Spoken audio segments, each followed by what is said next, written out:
Hoy! Ayaw, di ba? Bakit mo ko ginulat? Bakit ka sumaka sa lubi ko? Siguro may plano ka nung kumuha ka ng lubi ano? Ayaw, di ba? Aw, dili, oy. Nag-exercise lang ako. Yung ito. Yung kasi iba rin iisip mo eh. Ah, hindi.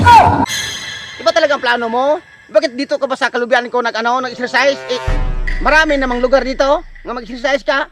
Eh, meron ka talagang plano na kumuha ka ng lubi ko? Huwag ka kasi mag-alala. Dito, nag-exercise lang ako dito, nag-exercise. Si nature dito, nature. Maganda dito. Ah, hindi talaga. Iba ang kutob ko. Siguro kumukuha ka ng lubi ko talaga. Hindi, bay. Maganda talaga dito mag-exercise. Kasi ang gandang palibot dito, oh. O, tingnan mo. Ang palibot, oh, di ba? Wow. Tamang liliwanag. Ano? Nakaganda dyan. May halos lubi lang lahat yung nandyan, oh. Run. Hoy! Hoy, ang tabak mo! Ayaw, di ba? Hindi, nagdadang lang ako, nag-exercise.